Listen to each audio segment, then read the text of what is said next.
Welcome to the Real News Network. I'm Paul Jay in Baltimore. On Sunday night, President Hugo Chavez of Venezuela was reelected. Now joining us from New York City to talk about his views on the election is Gregory Wilpert. He's a sociologist who between the years 2000 and 2008 lived in Venezuela, where he taught at the Central University of Venezuela, and he also founded VenezuelaAnalysis.com. In 2007, he published the book, Changing Venezuela by Taking Power, The History and Policies of the Chavez Government. He moved back to the U.S. in 2008 when his wife was named Consul General of Venezuela in New York.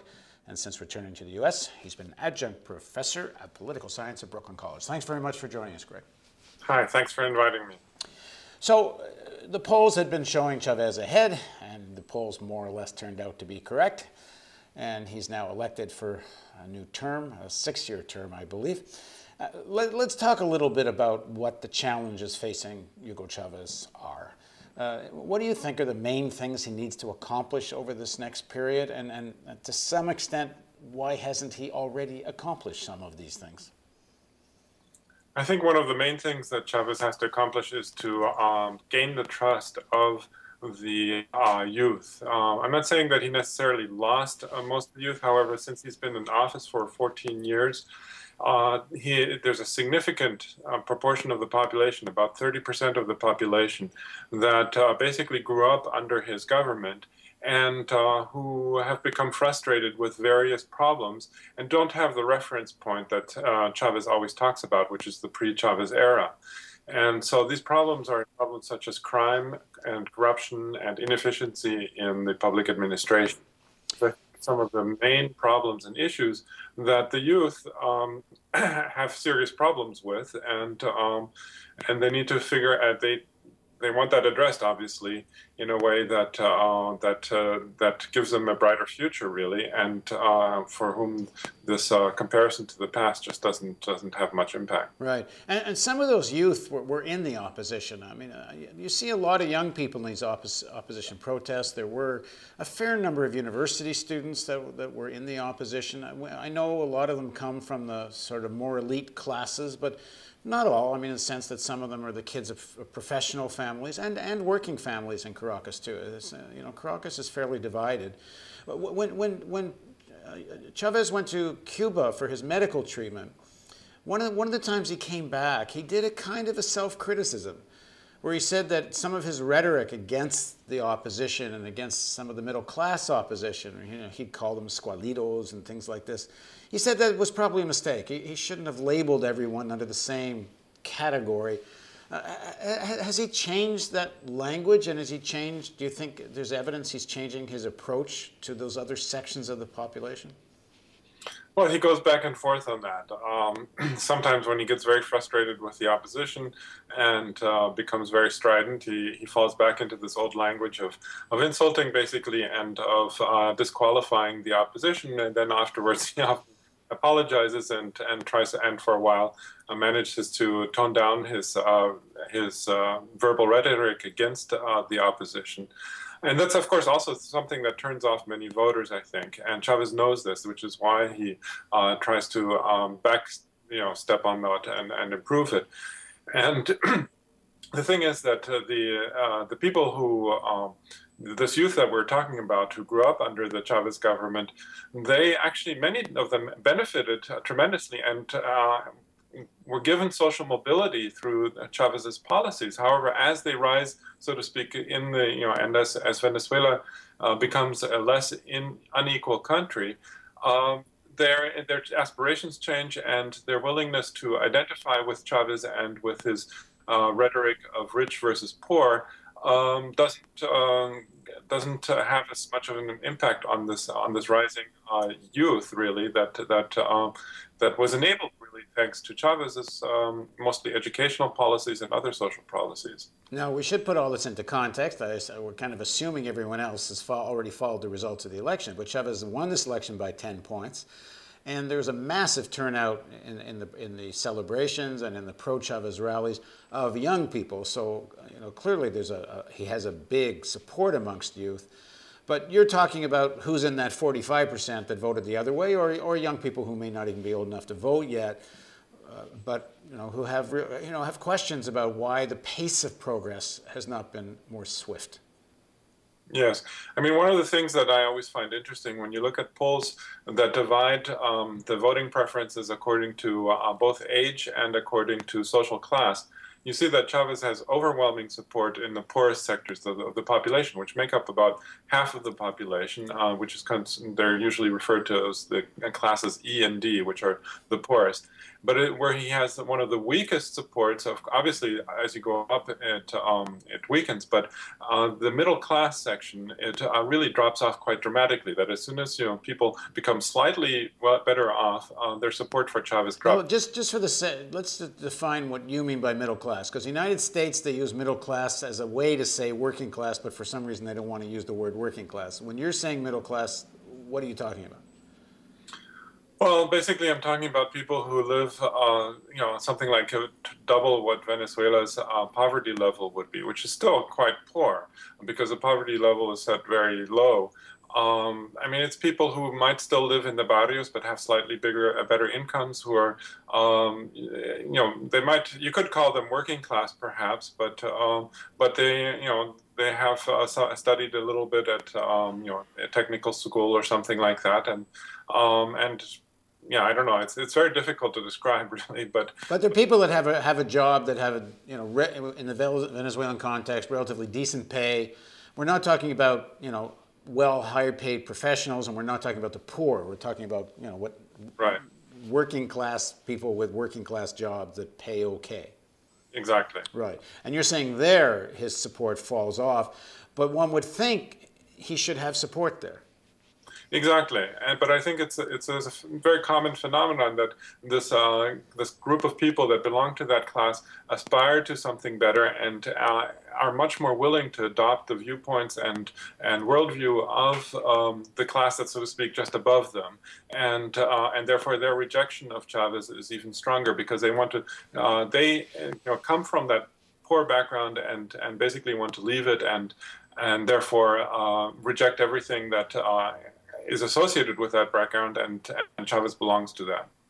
Well, if Chavez wants this 21st century socialism to last beyond him, and this is assuming that his health stays good and he fulfills his whole 6-year term, but one assumes he's hoping this is something that sets a course for Venezuela for decades, not just for another 6 years. He needs that youth, and he needs that working class youth, and he needs to address some of these problems that have been lingering for what many people think too long, and I guess starting with crime is one of the most important. People are afraid simply to go out at night and even to some extent in the day. And we've talked about this before in previous interviews, but what are some of the recent things he's been doing to try to solve this, and what is the direction these policies are going in? Well, it's a policy that was started a couple of years ago already, but which is of course still very late in the Chavez's presidency. But a couple of years ago, they started implementing a new national police force to replace the municipal police forces. And the reasoning is pretty clear. I mean, the municipal police forces were completely and hopelessly corrupt, and the local mayors had no way of combating them or replacing them or improving them. And so the national government really had to step in there. And now there's a transition phase, and they're being instituted or being introduced in the municipalities very gradually, bit by bit. And this transition process from the municipal to the national police is extremely slow. And it's going to take several more years, actually, for it to be fully implemented.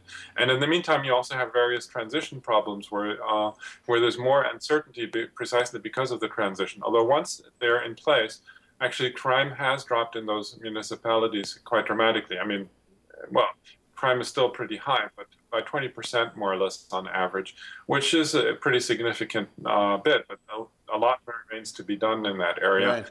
Now, when I was in Venezuela, I heard some people suggest to me that one of the reasons crime isn't more cracked down on is that a lot of it's being organized out of the barrios, the poor areas, and this is also the base of Chavez electoral support. And there's some reluctance to go after some of the kind of more organized crime there. Because it may affect the outcome of elections. Do you think there's anything to that?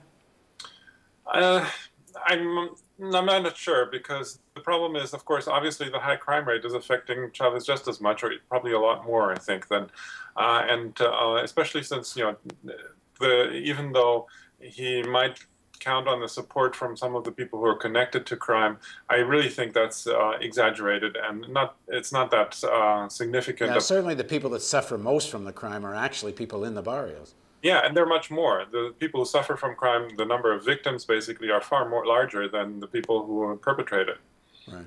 So I mean, people do ask this question then. There's been enough money, there's been enough resources. So why does it take so long to face up to this or deal with it? Well, like I said, it's a very difficult problem which takes a long time to just deal with in general. Any country in the world, it would take a long time. The big problem really was that Chavez recognized the problem very late. That is, not until almost 10 years into his presidency. And the reason for that is simply because there was an assumption that once you lower the crime, once you decrease inequality, crime will resolve by itself. And that just didn't happen. And so it was a massive miscalculation, I think, on the part of the government. Right, that if you deal with the social conditions, you don't need to deal with the policing in the same way. Exactly. So so after crime, what are in terms of this youth, this working class urban youth that are quite divided about Chavez, what else does he have to do to kind of win them over or solve what's the next problem they want solved?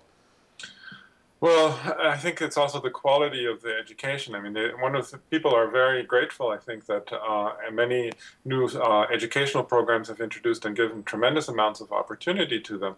But they've been introduced very quickly and with relatively little funding, although I mean, obviously a lot of money has been spent on it, but professors and teachers still don't get paid very much in Venezuela. And so the quality of the education is actually, it's increasingly recognized that that is an issue. And I think that's an issue for this segment of the population.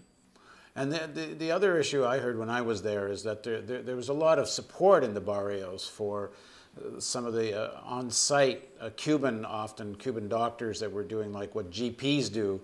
But there's a lot of critique about the hospitals themselves, that once you get past that kind of GP level care that was created in these new medical centers, that the hospitals didn't live up to what people's expectations were.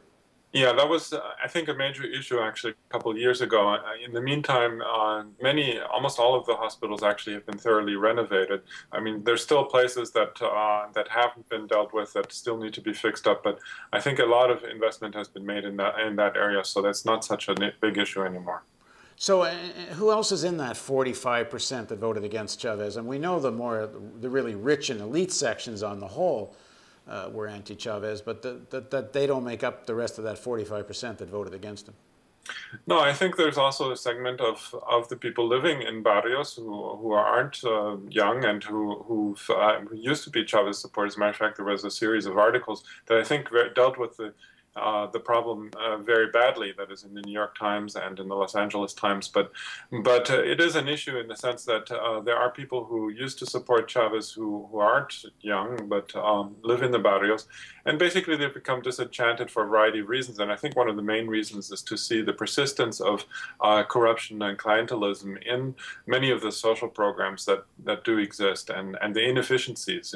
For example, Venezuela has constantly struggled with the housing problem and building public housing, but oftentimes that gets all mired in local corruption and so on. And so that's one of the things that also has turned some people off. I mean, that's really his big challenge, isn't it? To find a way to govern more effectively. The people, I mean, much of the opposition, people that actually vote against him, really do support many of the objectives of his administration.